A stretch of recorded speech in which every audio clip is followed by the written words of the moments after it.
Assalamu alaikum, docteur Zakir Naik. Je m'appelle David, je suis chrétien pratiquant. J'ai beaucoup regardé vos conférences et je dois dire que vous êtes très convaincant. Mais aujourd'hui, j'aimerais vous poser une question directe. Si vraiment l'islam est la vérité, pourquoi tant de contradictions semblent exister entre le Coran et la Bible? Et pourquoi le Coran parle-t-il de Jésus différemment alors que la Bible dit clairement qu'il est le Fils de Dieu? Wa alaykoum salam wa rahmatullahi wa barakatuh, mon cher frère David. Je te remercie pour ta sincérité et ta question courageuse.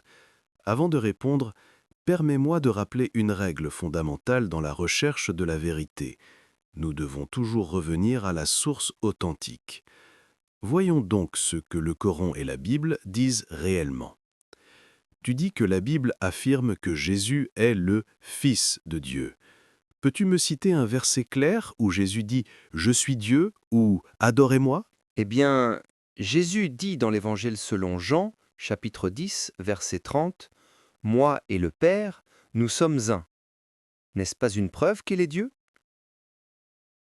Excellente référence, David. Mais voyons le contexte complet. Dans Jean 10,30, Jésus dit effectivement « Moi et le Père, nous sommes un ». Si tu continues à lire le verset 34, Jésus explique ce qu'il voulait dire. « N'est-il pas écrit dans votre loi que j'ai dit « Vous êtes des dieux » ?» Ici, Jésus cite le psaume 82,6, où Dieu appelle les prophètes et les juges « des dieux » au sens figuré, c'est-à-dire des représentants de Dieu sur terre. Ainsi, un avec le Père ne signifie pas qu'il est Dieu, mais qu'il est en accord avec la volonté de Dieu. Même les disciples, dans Jean 17, 21, sont décrits comme un avec le Père et avec Jésus. Allons-nous dire qu'ils sont aussi des dieux? Bien sûr que non. Mais, docteur Zakir, la Bible dit aussi dans Jean 1,1 Au commencement était la parole était avec Dieu, et la parole était Dieu. Cela prouve que Jésus, la parole, est Dieu. Encore une fois, c'est une très bonne observation. Le mot grec original utilisé ici pour Dieu est théos, mais il est utilisé de deux manières.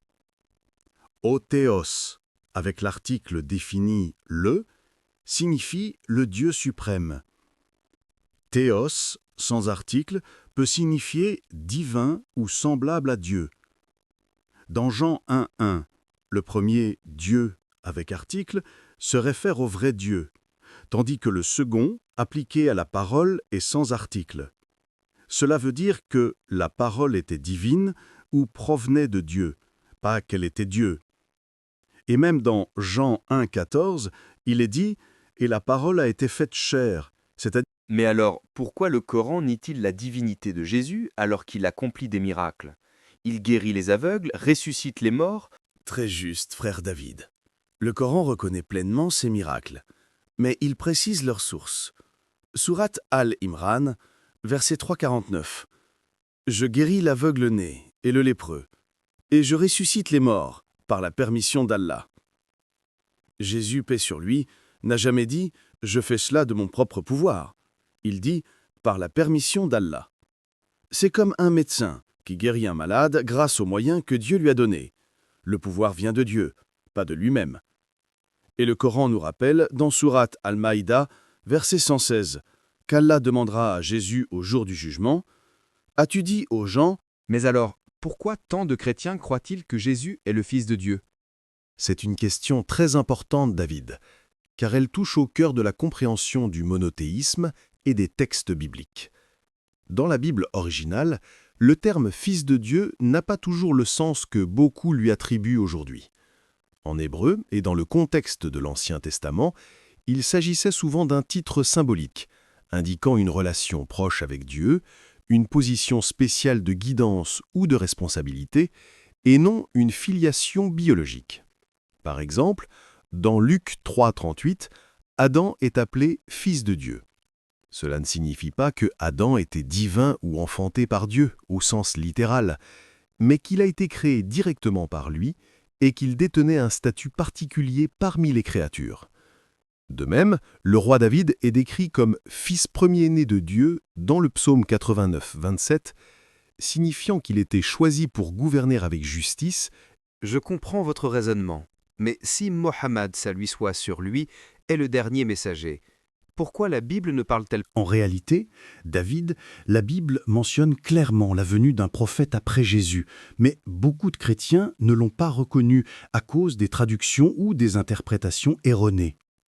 Prenons d'abord Deutéronome 18, où Allah dit à Moïse « Je leur susciterai du milieu de leurs frères un prophète comme toi, je mettrai mes paroles dans sa bouche, et il leur dira tout ce que je lui commanderai. » Ici, Moïse parlait aux Israélites et Dieu. Mais pourquoi Dieu aurait-il envoyé un dernier prophète après Jésus? N'était-il pas suffisant? C'est une question fondamentale, David, et elle touche au cœur de la continuité de la guidance divine.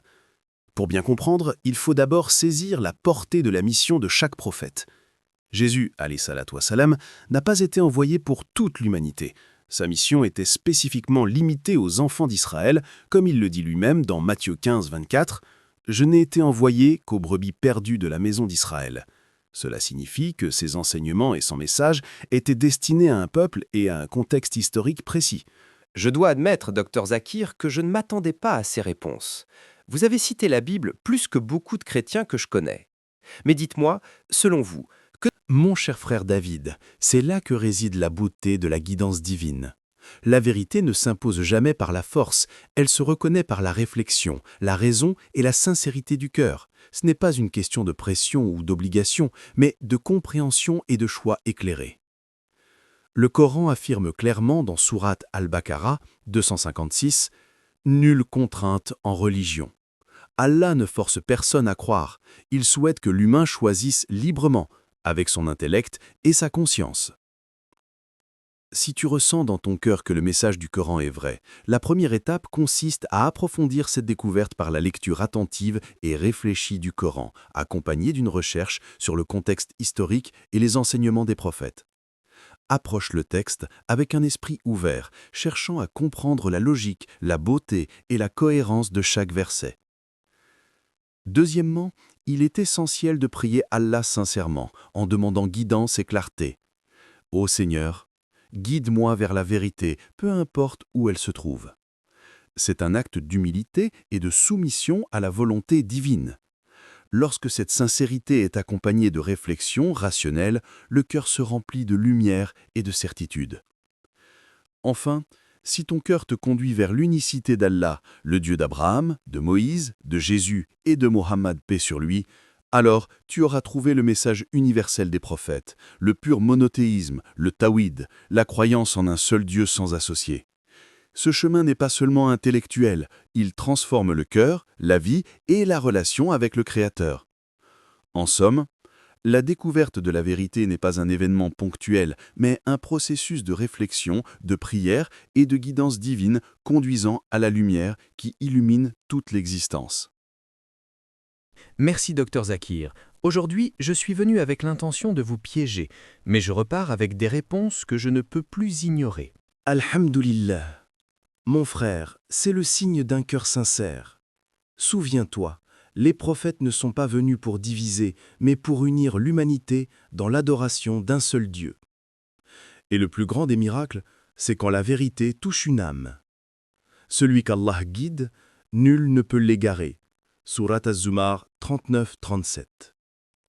Chers spectateurs, la vraie lumière n'est pas celle qui brille à l'extérieur, mais celle qui éclaire ton cœur. Cherche la vérité et tu trouveras Allah.